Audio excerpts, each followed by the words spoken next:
Good morning. Welcome to the Rotary Club of Hudson. My name is Marilyn Orr, President of the club, and we are thrilled to have you join us today. This meeting broadcast is available on HCTV, as well as our Rotary of Hudson YouTube channel and Facebook. Our club meets weekly using this digital platform, Zoom. When we meet in person, it's at Laurel Lake Retirement Community for breakfast. We hope to get back to that soon.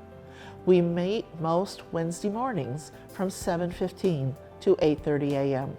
So come out to join us for a meeting. We would love to have you as a guest. To learn more about Rotary, our club, and the impact we are having on our local community and the world, please visit our website, rotaryhudson.org. So enjoy this meeting today and help us share the message that Rotary opens doors of opportunity.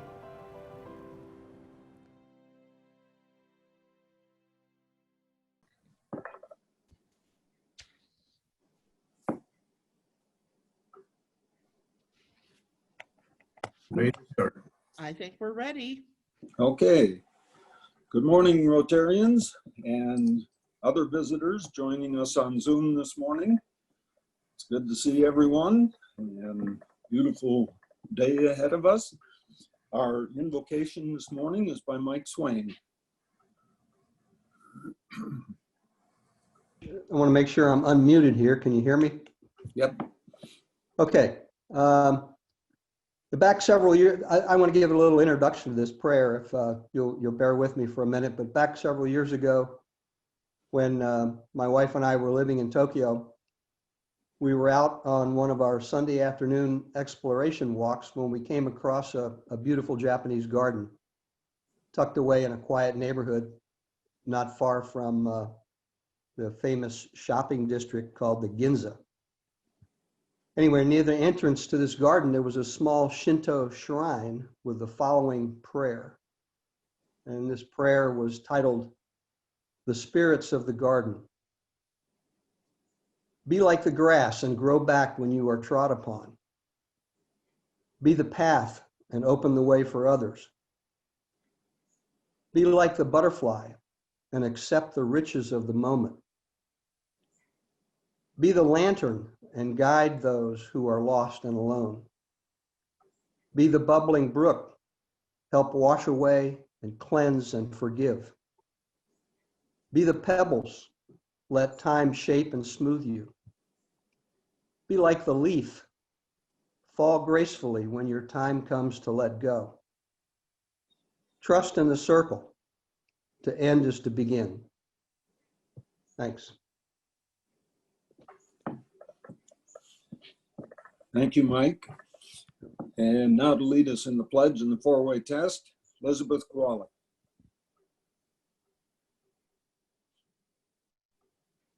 I pledge allegiance to the flag of the United States of America and to the republic for which it stands, one nation, under God, indivisible, with liberty and justice for all. And the four-way test of the things that we think, say, and do. 1, is it the truth?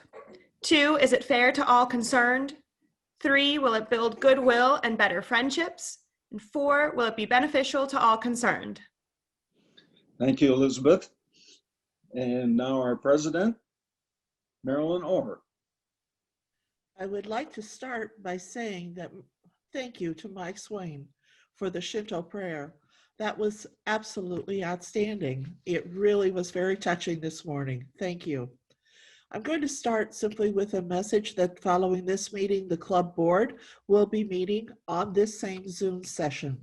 So when we conclude, simply stay on as others exit, and we will start the meeting at approximately 8:35.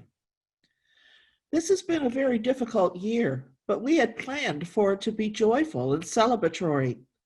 The Rotary Club of Hudson was chartered on March 26, 1930.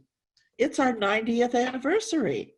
We had planned to do all sorts of things, and we missed those due to COVID. But we're going to celebrate our club this month, and it is a great club. There are only 17 clubs in our whole district that are older than we, but I feel that we can hold our own against any of them. We have a strong tradition of service and leadership and giving within our community. We have a strong tradition of hospitality and welcoming new members into our clubs and visitors from lands afar. There are a lot of people who work behind the scenes without a lot of recognition for the work that they do. And quite frankly, it all just fits together. And it makes my job as your leader this year so much easier. And so that's what we're going to explore today. But before we start, I'd like to begin by honoring the past presidents with a shout out.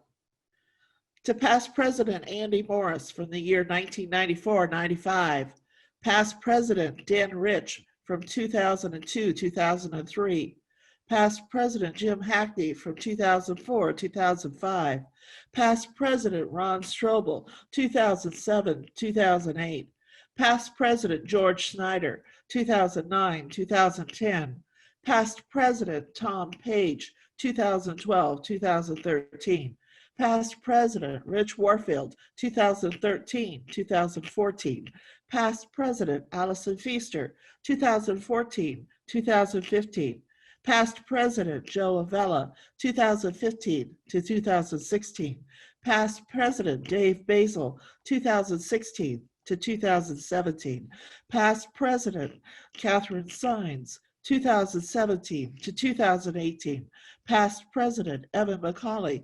2018-2019, and most recently, past President Tom Tobin, 2019-2020. I salute you all and thank you for the leadership that you have provided our club. You've gave us a wonderful foundation for our future. And I'm telling you, there are not many clubs our size that would have a list of current and active members this long who are past presidents and have shown leadership and continue to do so. We're going to open our Rotary Look Inward month with Jim Ahern and Wanda Bosch. Jim and Wanda, could you please unmute yourself? Right. Jim, take it away.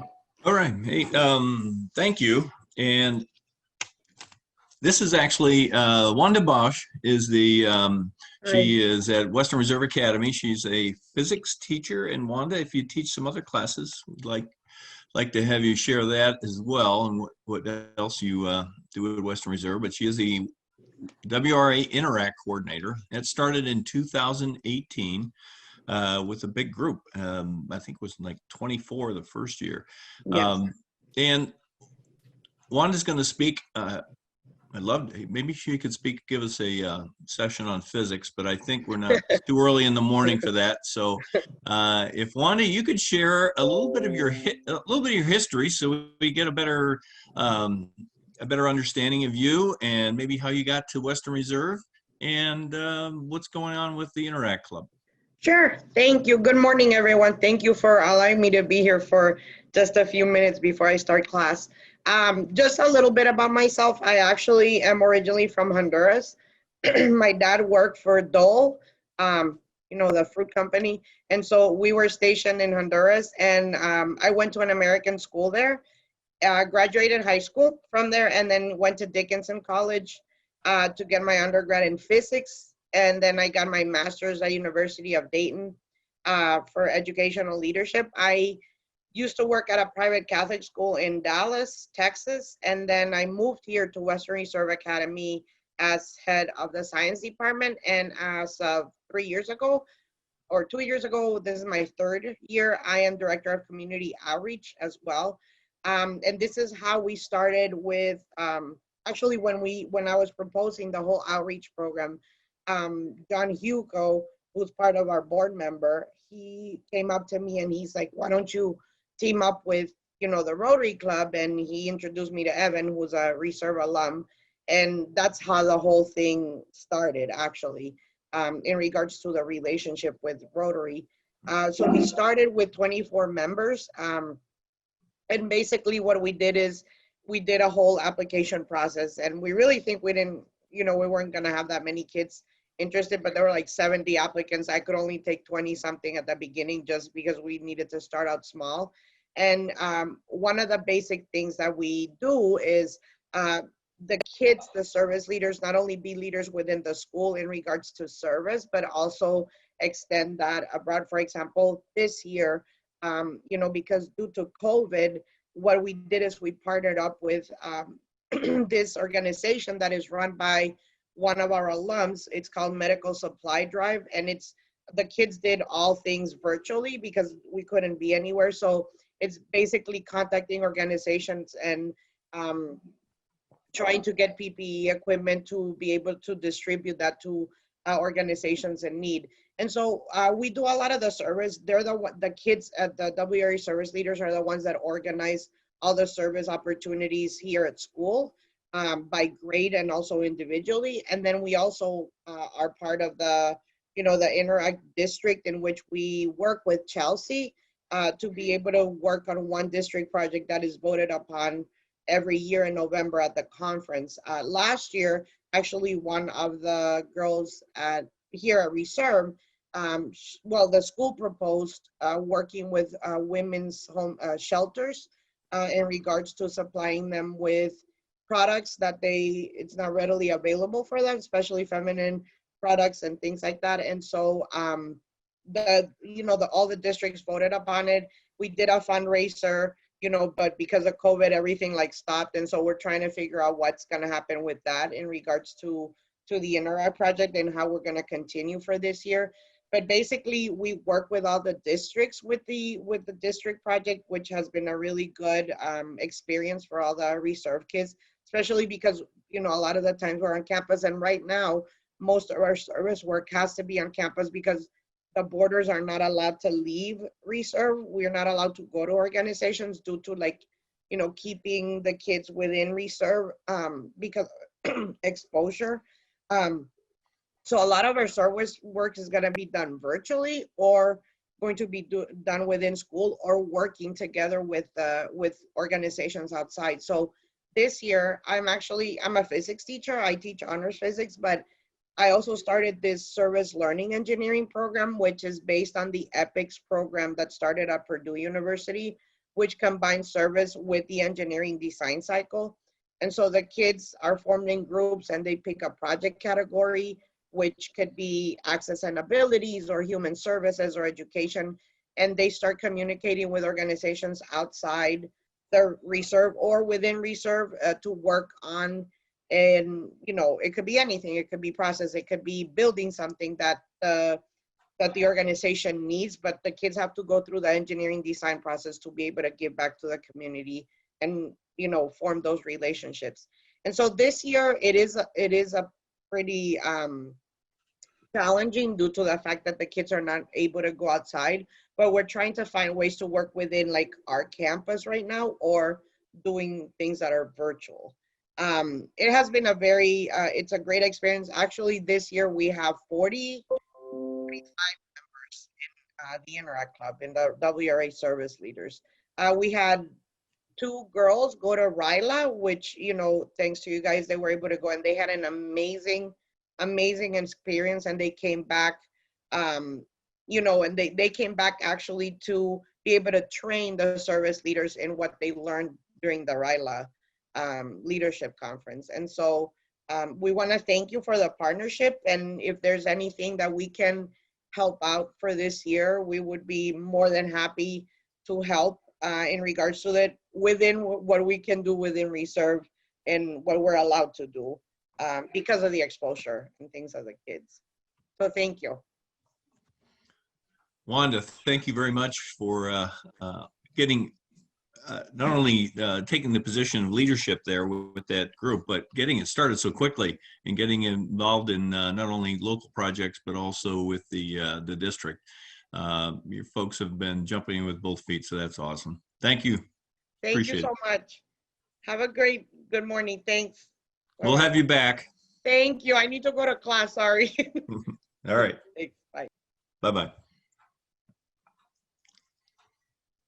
We didn't really have time for any questions, but are there any about Interact? If we have time for any? Jim, would you also address the four-way speech contest? Well, We're going to have sure. it, right? Well, yeah, we're going to have it some way, shape, or form.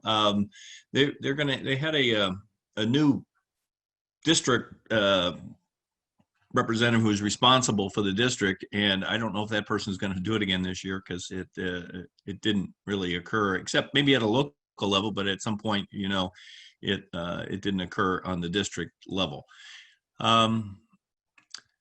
It's anyone's guess. I don't think that we are, especially when it comes to getting together, Rotary going and be judges at schools. I don't even think that's going to happen this year, even if the vaccines start rolling out sometime early in the year. But that doesn't mean we can't do this virtually. So I would imagine, unless the district decides not to conduct it this year at all, that we will still be doing it, but doing it on a virtual basis. Kids in school now are used to participating in all kinds of ways. My daughter's in high school in Arizona, and she was in a speech contest that the school had when they started, because they gave an assignment during the summer. And the speech class, first thing they did was a virtual speech contest. So I don't think there's any reason why we can't do it again this year, albeit differently. The technology allows it. And Sure. so there's really no Sure. reason that we can't do it. And I like holding to traditions if we can possibly continue during this time of COVID. The next speaker is going to be Jay Yard. Jay has taken our marketing and our community outreach to yet another level, a huge level. And it's been wonderful to have someone with his talents and his commitment as a member of our club. Jay, take it away. Thank you, Marilyn. That sounds like a large assignment. I'll have to re-examine my job description. Well, folks, good morning. And let me say, there is no doubt that the pandemic has altered our promotional strategy. But it has also opened opportunities as more Hudson citizens can now view us and participate with us online. So what can you do? I still think, as I have over the last 5 years of involvement, that individual Rotarian efforts to develop membership are the most important and effective marketing tools we have. The personal contact with prospects, and now the use of the beautiful new folder that Mike Swain put together allows you to explain what Rotary does and the benefits to anybody that would be involved. And now you can send our Zoom meeting notices to your prospects, your friends, there you go, and invite them to join us during the meeting, or at least to view perhaps the speaker after the meeting. But what can I do to support your efforts? Well, as usual, and we have continued this right through the pandemic, our speaker presentations are promoted on Facebook and obviously are available on YouTube. And in addition to that, I found a very clever tool on Facebook, and it's called boosting. And for $10, they will boost your presentation, and we reach thousands of prospects that way. So I'd like to continue to do that. What you need to do is to alert prospects to view these. And one way of doing that is to go into Facebook and share that presentation posting, or at least like it. Thank you. We've done press releases of our new members in the past, and I think they were very effective because our members have different credentials, exciting credentials, and almost all of them have been involved in the community. Right now, we have at least 8 new members that I haven't profiled, and I'd like to do that maybe in 1 or 2 helpings. But I think that is so important for our community to see who's involved in Rotary and what they've done in the community. Certainly, we'll continue to do community project releases. And highest profile right now is the EMS project. And that is a huge success. And we've already had one article in the Hub. And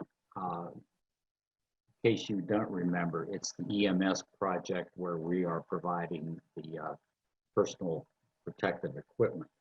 And Rotary, along with a couple other organizations, has raised $25,000 for that purpose. So we're going to do another article there. I think we need to do more in detailing our Rotary Foundation gifts. I don't think the general public knows enough about our foundation and those that we help with the foundation. Now, in a past article, we've encouraged grant applications, and I think we want to continue to do that. In the whole area of youth, service learning, speech contests, scholarships, Interact, Community First workshops, scouting involvement. This all has been explained to the community.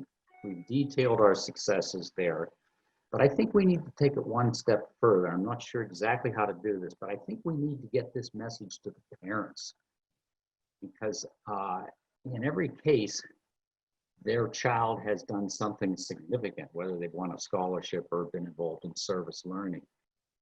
And they need to know that Rotary is also involved in that success.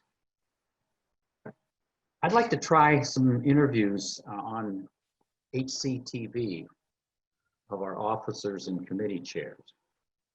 Now, I've seen some beautiful interviews of Phil Tobin and Ed Sogan over the past year or so. In one case, Donna interviewed Phil, and it really was a very exciting, in-depth study of what Phil has contributed to this community. I have a thought that perhaps we need to start a project to support the environment. If you read the district newsletter, you'll see that at least a couple clubs have initiated projects where they help the local environment. And they seem to be very successful. And if you remember our speaker last week, he said that this was one of his priorities. We certainly will promote fundraising efforts, be it the gala or fall fundraiser, Art on the Green, Boy Scout Cabin, whatever those will be, we will continue to promote those. And the discussion this morning reminded me that we need to promote the 90th anniversary too. So going forward, what should we do? Certainly encourage subscribers to our president's wonderful newsletter. I just noticed that on the website the other day that you can sign up for that newsletter. Let's encourage people from the public to sign up for it.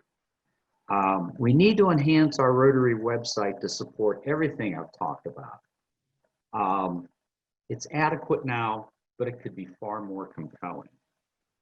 And finally, I'd like to go back to a proposal I made about 3 years ago to establish a communications committee.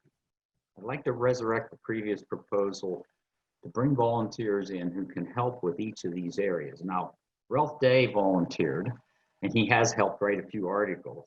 And of course, Donna, Liz, Joe, Evan have all been mainstays in communicating to the public. But I would like to formalize that.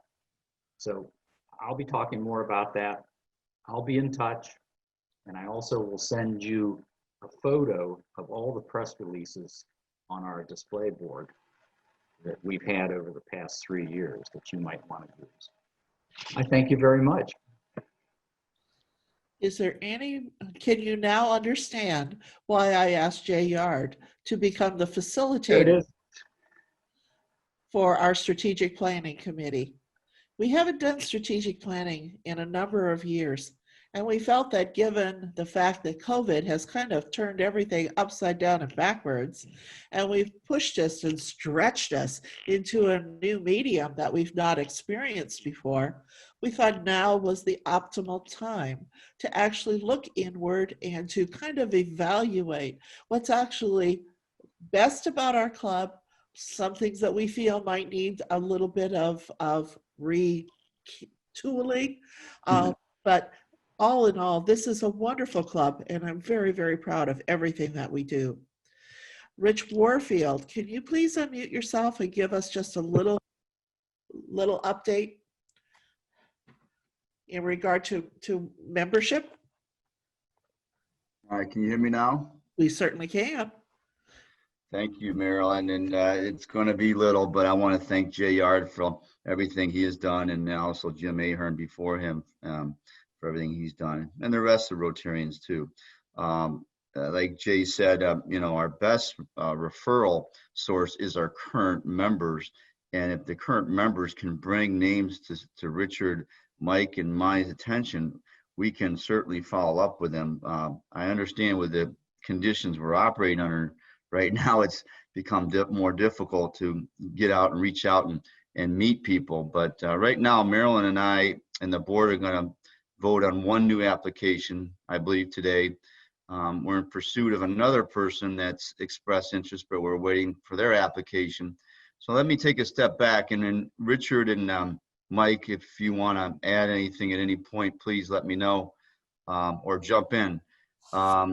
We are currently at 59 members, and that's what the lovely Chris sent out in the minutes. If we approve the one today at the board, obviously that'll bring us to 60, and we can get the other one, that would bring us to 61. I think Michael, correct me if I'm wrong, laid out the membership plan to the membership last year. I can't remember if he did that between hip surgeries. Is that correct, Michael? I don't think we ever really did that, Rich, the way we wanted to anyway. I think we laid them out to the board, but I don't think there's been a presentation to the body of the lodge, so to speak. Okay, I couldn't remember Mike, but Mike did a wonderful job, with other people's help, putting together a comprehensive plan for those people that weren't aware of what was going on behind the scenes. And I think our goal was 72, give or take, members by the year 2023 or 2024. Right. And, we've run into a little bit of a snag here in the last 6 months on pursuing that goal, but that doesn't mean, assuming whatever the new norm is, we can't get back to that goal. I don't know, Mike, would you like to comment on anything in that plan?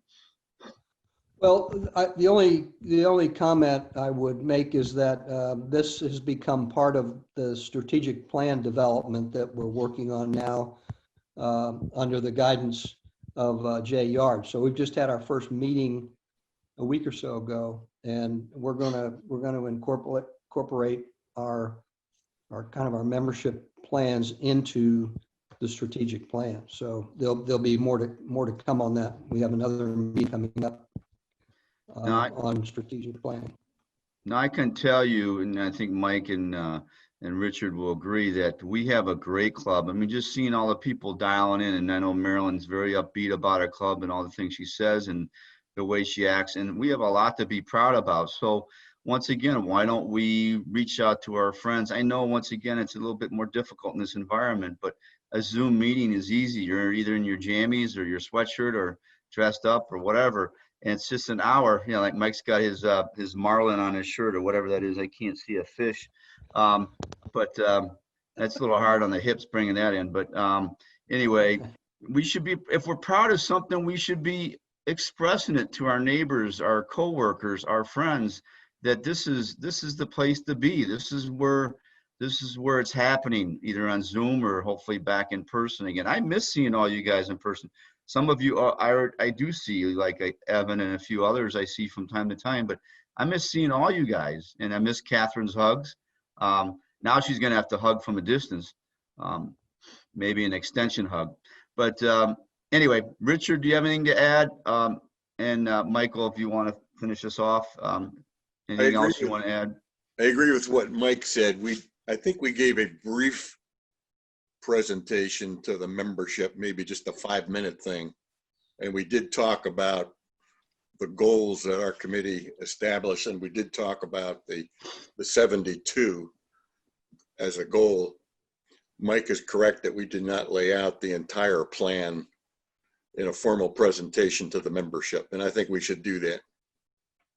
I think that was Marilyn's intention before COVID came along.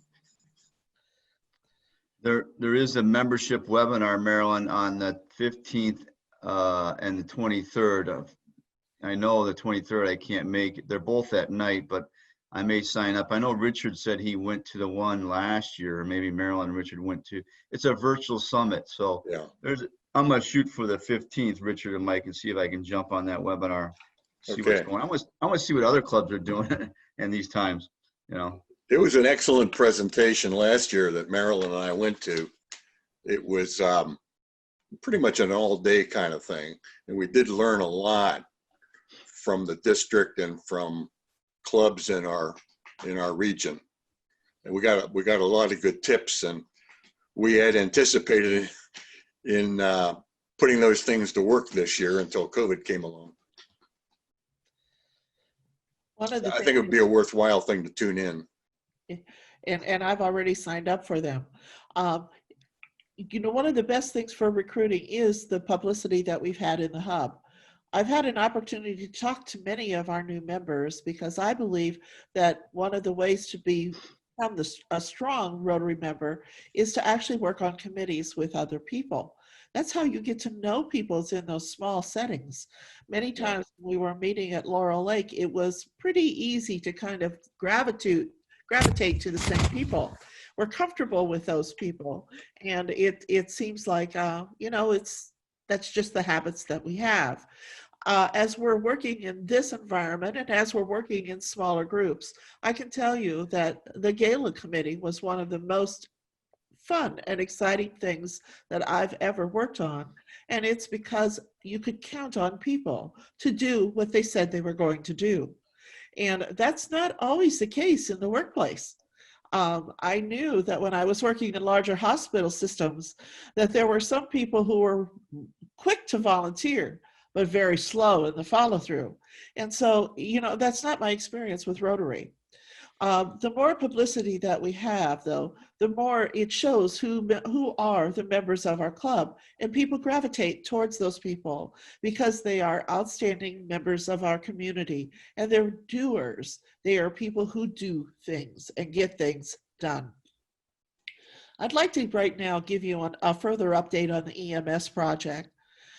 Because of the generosity of several of our gala sponsors, the University Hospitals Portage County, Akron Children's Hospital, the Tom and Gail Tobin Family Foundation, and a separate bequest, Northwest Bank came to us in this community and said we wanted to do something in May. And obviously that bequest was the largest of everything that we gotten, $2,500.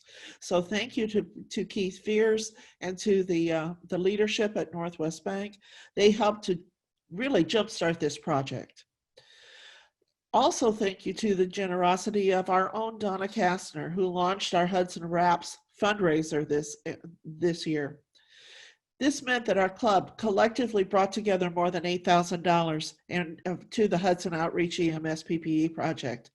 And because they could publicize the fact that they were working with the Rotary clubs in Hudson, it made it much more of a community effort. And yesterday morning, the picture was taken with Heidi Schweidhofer and our own Doug McDowell, the treasurer of our foundation, and Fire Chief Jerry Varnes, and the big check, the $25,000 big check. We were hoping to hit that goal by September, and we did it. We did it. So that's a wonderful thing.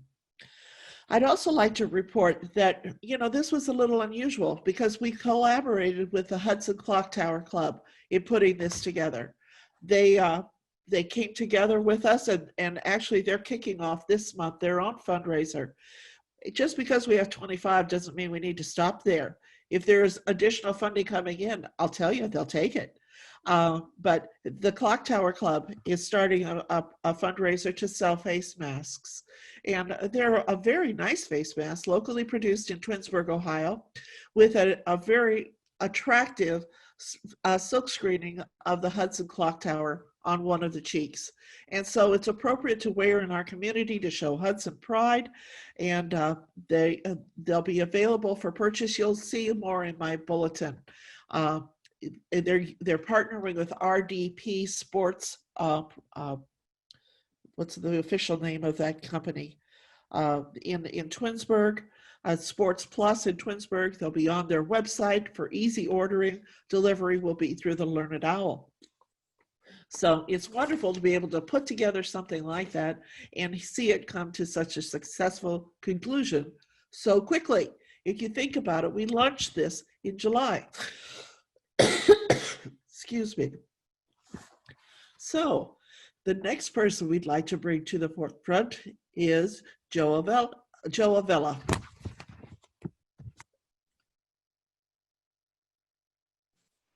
Joe, there we go. Let's go. Okay, yes. Okay. All right, thank you. So I did just want to bring a little update about the Rotary Youth Exchange. Big difference between this year and 1 year ago. 1 year ago, we had 10 inbound students coming in from Brazil, France, Germany, Finland, South Korea, Spain, and Thailand. We had our own Serena coming in from the Canary Islands in Tenerife.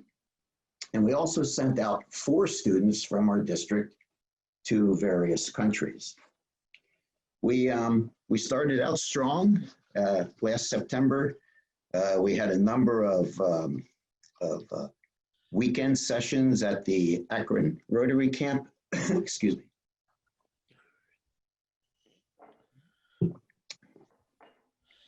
We sent the kids to a Cavaliers game, an Indians game. They did an annual tour of Cleveland, tobogganing, and also a canoeing trip. And then COVID hit, and the school started to shut down, and our students started to go home. Serena, I think, left on the last day that we had outbound flights from the US to Europe. So she went back to Canary Islands. Her mother was very glad to see her. And so unfortunately, the Eastern trip to Washington, DC and New York was canceled, as well as the Western trip, which goes out to the Grand Canyon. This year, Rotary canceled the entire program, which affects some 8,000 students in some 45 different countries. So this year, of course, there's nothing going on for this academic year. But the good news is that next year we continue to, hopefully we'll be able to resume the program next summer. And we'll have both the inbound program for the full academic year starting next August and September. And we'll also resume the short-term program, the Youth Exchange short-term program.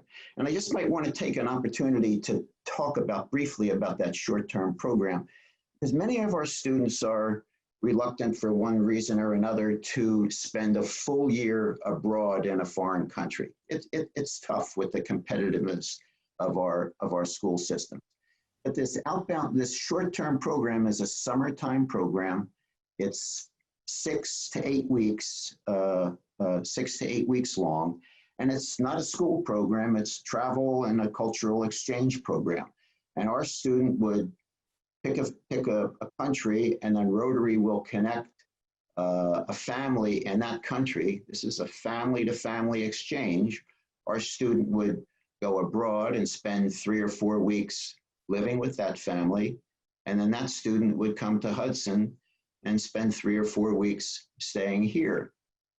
And it's a wonderful opportunity for our young people to immerse themselves in a different culture, improve their language skills, and then also do some international travel.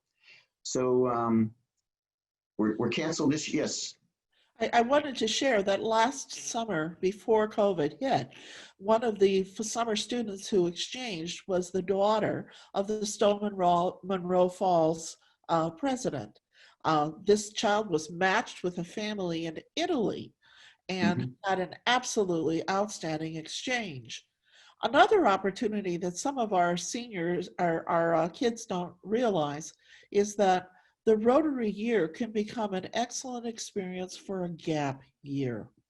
Yes. There are kids who are now not going to college immediately after high school, and this is a great experience to live with another family, learn another culture, and become more independent and establish real responsibilities for themselves before they enter college and take on that workload. Mhm. I experienced a foreign exchange student from Korea who was living with a family member locally. And this child's family had paid in excess of $18,000 for her to experience American culture through a fee-for-service type of program. And all I could think of was, oh my goodness, this is a very wealthy family, but at the same time, she was not having the kind of experience that Rotary puts forward. In our community, we seek for the student to have an experience with three families, and that's important rather than just a single family. It gives our families a shorter opportunity and less disruption to their family. And because Rotary plans the weekends away, it spells our local family. They don't have 100% 24/7 contact with our students. And that is helpful as well. They need to protect the integrity of their own family, and it makes it a much better experience. Rotary's careful though. We go through all of the safety and security checks that are required to make sure that we're placing our students appropriately. And that goes for leadership as well. Joe and I have gone through background checks, and that ensures the safety of the children when they come. And we've run into all sorts of things, haven't we, Joe? We've run into issues involving bank accounts, and we've run into kids who are interested in extracurricular activities.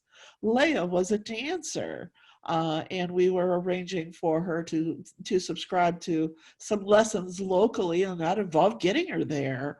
So, Joe is the chair and responsible overall for the student, but I was working as a sponsor with the female students.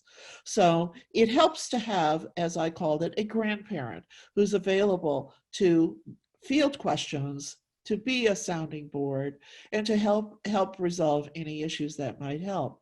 But it's awfully nice to have some of the qualifications that Joe has had to lead this program for our club. Do you want to expound on that any further, Joe? No, I just want to say that I hope that we can continue next year because every student that comes to Hudson, I mean, Hudson is just a wonderful place to go to school, to work, and to live in this community. So our club does a great job with in sponsoring a student. And we've had them for quite some time. We've had well over 20 students in the past period, and that is a good sign. A sign of a healthy club is a club that does something, that's active, that gets things done. And that's a lot of the reasons why a lot of people quit Rotary, is that they feel that it isn't matched well with the things that they want to do. They join us because they want to be active in the community. So I think it's important that we keep, as soon as we're able to get back to some of the things that were so popular with the club, that we do that because it makes our club a healthier club. Now, I promised you a surprise, so here we go. Past President Bob Hills, many of you know him, many of you respect him. He and his wife, Marty, have been very active in our community for a very, very long time. I'm going to ask Ed Sogan to unmute and join me in this. Bob was a leader of our club, and he was a leader also at the high school with the athletic support groups. We all know Marty as a person who was wonderful and active in the community as well, and a leader involved with our city council. So Bob was president back in 2006, 2007. Ed, we want to give us just a little brief history of some of the other stuff he was doing in here? Bob and Marty, again, are kind of the first family, one of the first families of Hudson, and have been active in so many different ways in the community. But Bob certainly as a longtime Rotarian and helped found the Athletic Boosters back in the early 70s. During that time, a group of about 8, and I know personally I knew 4 of them, Lowell Ellsworth Smith, former Mayor Hal Bayless, Jim Buxton, and Bob Hills, along with, again, another handful, help not only fund, plan, but also build Lavelli Stadium back in, I think, the 72-73 school year. So that facility with its all-weather track was one of the first in the area to have the type of athletic prowess and host so many activities on that particular field. That was certainly a proud part of the athletic heritage in Hudson. He did so many different things for the Rotary, and Ron, I believe he was the first person to get a car for our gala and get a car dealership to sponsor that. So he was always out front in regards to our fundraisers and different parts of that. We had an opportunity for years to have members stand up and give their little bios. And one of the things that stood out for me in regards to Bob Hills and his business experience is he did a lot of plane travel. He was on a plane that got hijacked to Cuba. And that was one of the things that took place during his little business ventures. But he talked about that a little bit. Fortunately, it was a short stay in the beautiful island of Cuba. But needless to say, I'm sure that the tensions were high in that particular time. The other thing that stands out to me, and again, Marty and Bob are a team. Marty was a longtime school board member and also helped sponsor and promote Random Acts of Kindness. And what Marilyn is going to be talking about today would be a typical type of thing that Marty would get behind in regards to honoring someone or doing a good deed in that regard. Before I go, I wanted to also mention that the high school sports, I'm going to plug the sports program. The high school sports are going full go. Again, it's touch and go in regards to the COVID situation. You'll see the games and contests around the area have had to be canceled because of the COVID, but we are going. Our golf team, boys and girls are going. Girls tennis is participating. Boys and girls soccer. Our field hockey team, boys and girls cross country. They're all having great success. The big problem is that we can't have crowds, so it's just parents that are attending these. And if you are able to, the football games are broadcast on HCTV, and you can go ahead and watch that. This Friday we'll be hosting Barberton, and that's a good one. You mentioned masks, and I'm going to put a plug in for the Booster Club, which has taken a big hit because they run the concession stands. They have their fundraising drive, which again is a yearly thing in August, and they were not able to have that. They are selling masks, and they have the Hudson ship on them or a Hudson logo. So if you are interested in that, you can go to the Hudson school site and click on the Booster Club and be able to pick those up. So once again, getting back to Bob Hills, it's his birthday. It would be outstanding again to send him a message and thank him for everything that he and Marty have done over the years. Thanks. So here's the deal, okay? I'm requesting that each Rotarian send Bob a birthday card. Let's create a shower of cards to let him know that we remember him fondly and that we value him as our past president and as a leader of this club. So send your card to him. He lives at 54 Hudson Commons Drive. 54 Hudson Commons Drive in Hudson, 44236. And my challenge is to have his mailbox full of cards and wishes and good cheer. So let's do something special during this time of COVID in honor of someone from our past president's list. I mean, how awesome could something like that be?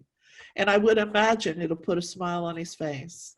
So I know he's north of 90, But let's do this while we can and do a random act of kindness for someone who was so instrumental in doing good things in our community. You know his birth date? His birthday is next week, next Wednesday, the 16th. Wednesday. Okay. Yes, and we'll be talking about him again next week, because next week our speaker is District Governor Pat Myers. And she knows both Bob and Marty very well because she attends the same church with them.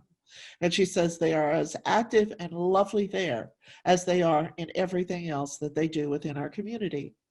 This kind of thing makes Hudson very special. It's only in a smaller town that you can do things like this. And it also makes our club special and attractive to people in the community. So I'd urge you to ask one member, just one person, if they might share your goals and share your values and consider becoming a member of our Hudson Rotary Club. I think many of you know that I'm active with the St. Mary Lamb group. Well, I can tell you I know of a couple of people there who are newer to the community, and this might be a good way to get to know about Hudson. I always found that Rotary was a way to find out more about a newer community if you hadn't lived here. It's a way to learn through our speakers, because we do a great job of getting speakers to talk about a variety of topics. And I think that makes us different from many other clubs, the quality of that speakers bureau. And of course, we have John Adams, and before him, George Snyder, to thank for the efforts that they do in making that happen.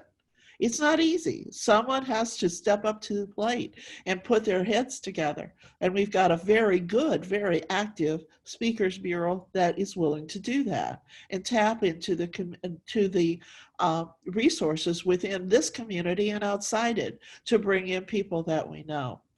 I think you remember a couple of weeks ago, Dr. Matt Jordan spoke to us a little bit about, the changes within the education system and the liberal arts. Well, I know his mother. I was in a bereavement group with his mother because she lost her husband as well. And so we sit around and we talk about our kids. And she was so excited to find that Matt was returning to Hudson with all of his family. So all of a sudden her life got very busy and very full.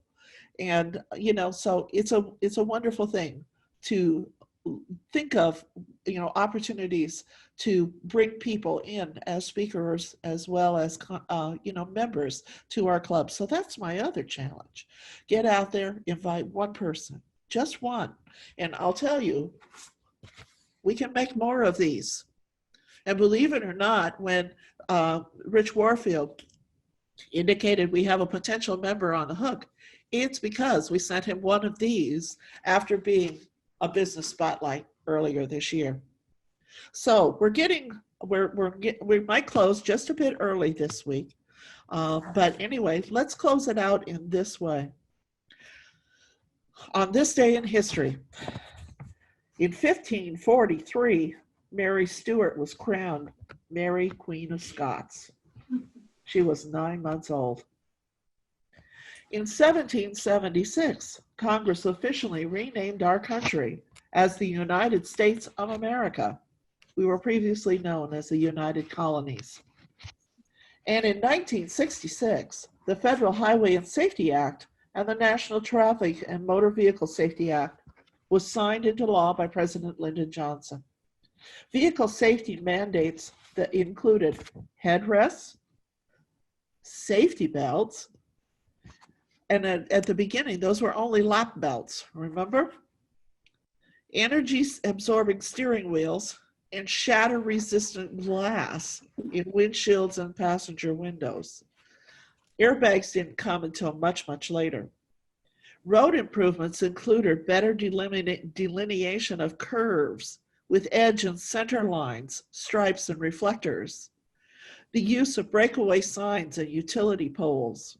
Improved illumination, addition of barriers separating oncoming traffic lanes, and guardrails, all things that we take for granted today.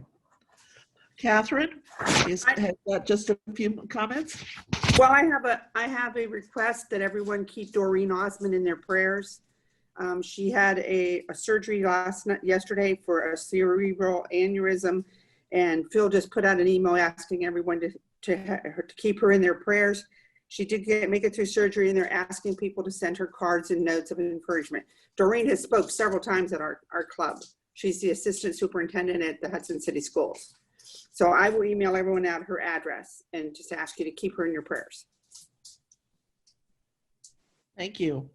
Thank you. It's important that we remember people within our club as well as outside our club. I'd like to report that last Wednesday, a week ago, at 1:15 in the morning, they completed the lung transplant for my brother Jim. Jim's a dairy farmer in Nebraska, and had the first robotic dairy for all of Nebraska. And I think you know the reason why. He's not able to do the labor anymore, and it was putting a great burden on his son. He had a single transplant last Wednesday at the University of Minnesota. He had been rejected previously by the University of Nebraska, and so this is a wonderful blessing for our family. Since that time, he has been transferred twice to levels of acuity that are lighter. They are weaning him off of oxygen at this point. When he went into the surgery, he was at 10 liters of oxygen all the time, which was a huge thing. And he is now eating, and his first meal was pudding. And my comment to that was, we all want dessert first, right? So with that, we're going to call this meeting to a close. We're about 5 minutes early. Would anyone else like to add a comment or share anything with the group? Marilyn, there's one comment I'd like to make in terms of recruiting. We have a wonderful asset within the club of these meetings that are on Zoom. And it's a very, very easy thing for people to be forwarded a copy of how to get on this meeting and join the meeting and just participate and see what it's like. It's just marvelous. I don't see anybody joining in other than their own members. There's no reason why we couldn't have others just join in, is there? No, not at all. And in fact, when we have a particularly interesting speaker that might be pertinent to what someone knows, please do that. Forward it. Invite them to come in and sneak in and sit in the back row. Okay. I have a comment too. As far as activities that we could do, and I know that I've been to a meeting at the clock tower in the past where shelter box was brought up, and we've had so many tragic things happen, hurricanes in the United States, and shelter box is a very, very good thing that Rotary does support, and they need people to also join in, so that's a thought. Thank you, Liz. Thank you. Shelter boxes have been around for a long time, and Rotary is known for the ability to get them in quickly. It's one thing to bring a crew of people to help reconstruct damaged buildings. It's another to provide shelter immediately when people need it, especially during the time of COVID when it's very difficult for people to shelter in gyms and large spaces, stadiums. Not good, not good. Okay, I'd like Rich Warfield. Marilyn, just take a moment to express everybody. I know you sent the email out about George and Leah Roth's son passing away Monday morning. Keep George and Leah Roth in your prayers, and maybe reach out to them. At this point, they would like to, stay confined to their house, their family. They're really, they're really down and out. So keep them in your prayers. Matt was 31 years old and just got married in the last year, and he had George has a new grandson, Grayson Roth. So hopefully Grayson can carry on what Matt started. So that's all. These are tragic times. These are tragic times. So I'd like to remind you again, the card shower. Let's do something fun. Let's make someone stay. Again, the address is 54 Hudson Commons Drive, and this is in honor of Bob Hills, Hills. Have a great day, and we will be reconvening in about 2 to 3 minutes with the club board. Thank you. This was awesome.